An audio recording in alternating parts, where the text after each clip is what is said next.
আসসালামু আলাইকুম, আমি রুনা ব্লগস এন্ড কিচেন থেকে বলছি। আজকে আমি আপনাদের জন্য একটা মজার খিচুড়ি রান্না নিয়ে আসলাম। সেটা হলো সবজি খিচুড়ি। শীতের সময় সকল সবজি পাওয়া যায়, তাই সব সবজি দিয়ে আজকে আমি একটা খিচুড়ি রান্না করব। খুবই মজা হয়েছিল রান্নাটা। অনেক সময় লেগেছিল, কারণ আমাদের গ্যাসের প্রবলেম আজকে অনেক বছর ধরে আমরা ভুগতেছি। সরকার ঠিক করতেছে, আমরা সে আশায় বসে আছি। কারেন্টের চুলাও কিনেছি, সবই কিনেছি। এর মধ্যে আমি কি করলাম, ভাত ছিল আমার, আমি আজকে একটু নতুন করে করলাম আর কি। অন্য সময় তো চাল দিয়ে করি, আজকে ভাত দিয়ে করব, কারণ গ্যাসের প্রবলেম। তো ভাত ছিল অনেকগুলো। এই ভাতগুলো কি করব, ওভেনে গরম করলে বাচ্চারা খায়, অনেক সময় খায় না। তো আমি কি করলাম, আমি বললাম যে আজকে ভাত দিয়ে রান্না করব, দেখি কেমন হয়। তো অনেকখানি ভাত ছিল, ভাত দিয়ে তারপর সব রকমের সবজি, ডাল, শুধু একটা ডাল দিয়েছি, মসুর ডাল, দেশি মসুরের ডালটা দিয়েছি। আপনারা ইচ্ছে হলে আপনারা অন্য ডালও দিতে পারেন, তবে এখানে আমি অনেক ধরনের সবজি কিন্তু ব্যবহার করলাম। যেমন আপনাদের দেখিয়েছি আমি, পেঁয়াজের কলি থেকে শুরু করে একদম ক্যাপসিকাম পর্যন্ত যত সবজি আমাদের হাতের কাছে পাওয়া যায়। শুধু মটরশুঁটি পেয়েছি, মটরশুঁটিও দিয়েছি, বরবটিটা শুধু দিতে পারি নাই। তো যাই হোক, এখন আমি খিচুড়িটা রান্না করে ফেলতেছি, প্রায় হয়ে আসছে আমার খিচুড়ি রান্না।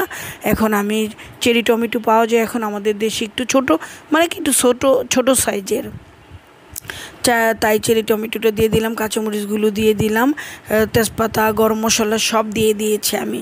তেজপাতা, গরম মশলা এগুলো দিলে খেতে মজা লাগে। আদা রসুনের পেস্ট দিয়েছি, এভরিথিং দিয়েছি। তো এখন প্রায় হয়ে আসছে, আর একটু হলে ভালো হবে, ঘন হবে।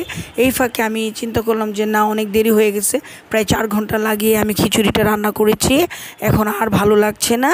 এখন আমি কারেন্টের চুলায় চলে আসলাম। এখানে আমি অনেকগুলো পেঁয়াজ নিয়ে নিয়েছি, নতুন পেঁয়াজ। আর এই পেঁয়াজগুলো একটু আমি একদম বেরেস্তা করে ভেজে নিব। এর সাথে আমি আস্ত অনেকগুলো জিরা দিয়ে দিব। এই জিরাগুলো যখন দাঁতের মধ্যে পড়ে না, খেতে বেশ মজা লাগে, অনেক ভালো লাগে, আর একটা ফ্লেভার আসে, ভাজা জিরার একটা ফ্লেভার আসে। তো আমি এই ফাঁকে একটু এই ফ্রাই প্যানের মধ্যে পেঁয়াজটাকে বেরেস্তার মতো করে নিয়ে তারপরে আমি খিচুড়ির সাথে দিয়ে দিব। আর আপনারা অবশ্যই সব সবজি দিয়ে খিচুড়িটা রান্না করবেন, যত সবজি এখন পাওয়া যায়। আমি ব্রোকলিটা দিতে পারি নাই, ব্রোকলিটা ছিল না আমার ঘরে, তাই দিতে পারি নাই, নাহলে আমি ব্রোকলিটা দিতাম। আমি ফুলকপি, বাঁধাকপি সব কিছু দিয়েছি। তো এখন আমি দিয়ে দিলাম, পেঁয়াজের বেরেস্তাটা করলাম যে এটা দিয়ে দিলাম, দিয়ে এখন আমি এটাকে খিচুড়িটাকে ভালো করে মিক্সড করে নিচ্ছি। মিক্সড করে নিয়ে এখন আমি এটার মধ্যে ঘি দিয়ে দিব। এই ঘিটা খুবই মজার, 600 টাকা দিয়ে কিনেছিলাম ঘিটা, এটার নামই হলো ঘি। তো এই ঘিটা দিয়ে দিয়েছে। আর এখন আমার প্রিয় ধনেপাতা আমি অবশ্যই ইউজ করব, কারণ এখন শীতের সময়, আমি গরমের সময় যেখান থেকে পাই ধনেপাতা নিয়ে আসি। আর এখন তো শীতকালই, এখন তো হাতের কাছে ধনেপাতা পাওয়া যায়।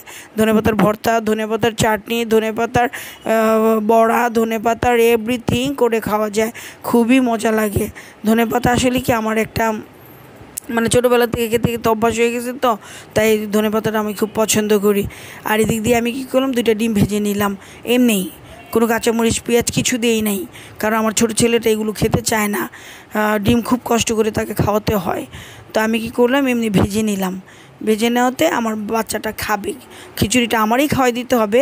খিচুড়িটা আবার আমার ঘরে খুব কম চলে, আমার বাচ্চারা কেন জানি খিচুড়িটাতে বেশি পছন্দ করে না, তবে একটু ভুনা খিচুড়ি হলে চলে গরুর মাংস দিয়ে। এছাড়া বাদবাকি ওই যে সবজি খিচুড়ি রান্না করলাম, তাদের কাছে খুবই ভাল লাগতেছিল না, কিন্তু আমার কাছে আর আমার হাজব্যান্ডের কাছে খুবই মজা লেগেছে, খুবই মজা করে খেয়েছি এবং কয়েকজনকে দিয়েওছি, কারণ অনেকখানি খিচুড়ি রান্না করেছি, দিতে তো হবে, না দিয়ে তো আর আমি খাই না। তো যাই হোক, আমি অনেক গরম দেখে আমি কিন্তু একটু অল্প করে নিয়ে খাইয়ে দেখিয়েছি আপনাদের। ডিম দিয়ে খেতে বেশ মজা লেগেছে। তো রুনা ব্লগস এন্ড কিচেনকে অবশ্যই সাবস্ক্রাইব করবেন, লাইক করবেন, শেয়ার করবেন, পাশে থাকবেন, ডাউনলোড করবেন, বেল আইকনে টিপ দিয়ে রাখবেন। আর আমার সকল ভিডিও আপনারা দেখবেন এবং বানিয়ে খাবেন। কেমন হলো কমেন্টস করে জানাবেন, আমার কাছে ভালো লাগবে।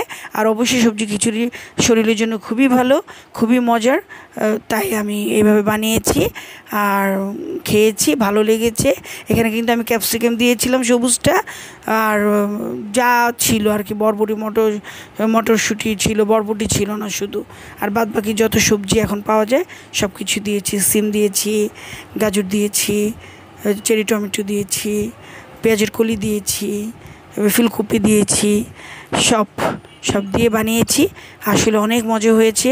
লাস্টে একটু ঘিটা দিয়ে দিবেন থাকলে, আর না থাকলে জরুরি কিছু না, এটা যার থাকবে সে দিবে, যার থাকবে না সে দিবে না। তবে অনেক মজা হয়েছে। আপনারা এভাবে করে খেতে পারেন, পোলাও চাল দিয়েও করে খেতে পারেন, ভাতের চাল দিয়েও করে খেতে পারেন, ভাত দিয়েও করে খেতে পারেন। ভাত দিয়ে তো আমরা ফ্রাইড রাইসই বানাই, তাই না? তো ওই টাইপেরই হতে পারে। তো এইভাবে করে খাবেন, খেয়ে দেখবেন অনেক মজা লাগবে, আবার বারবার করে খেতে ইচ্ছে করবে। আমি কিন্তু এটা 2 দিন খেয়েছি, আমার খুবই ভালো লেগেছিল। আমি কিন্তু খিচুড়ি লাভার না, তারপরেও আমার এই খিচুড়িটা অনেক মজা লেগেছিল, তাই আমি এই খিচুড়িটা 2 দিন নিজে খেয়েছি। এত ভালো লেগেছিল, এত মজা হয়েছিল। আর শীতের সময় এটা একদম পারফেক্ট খিচুড়ি বলা চলে। তো আজকের মতো আমি আল্লাহ হাফেজ দিব। সবাই ভালো থাকবেন, আমার ভিডিও দেখবেন, ফেসবুকে যাবেন, ইনস্টাগ্রামে যাবেন, আর ইউটিউবে তো অবশ্যই আমার যাবেন, দেখবেন, কমেন্টস করবেন, আর আমার পাশে থাকবেন। আজকের মতো আল্লাহ হাফেজ।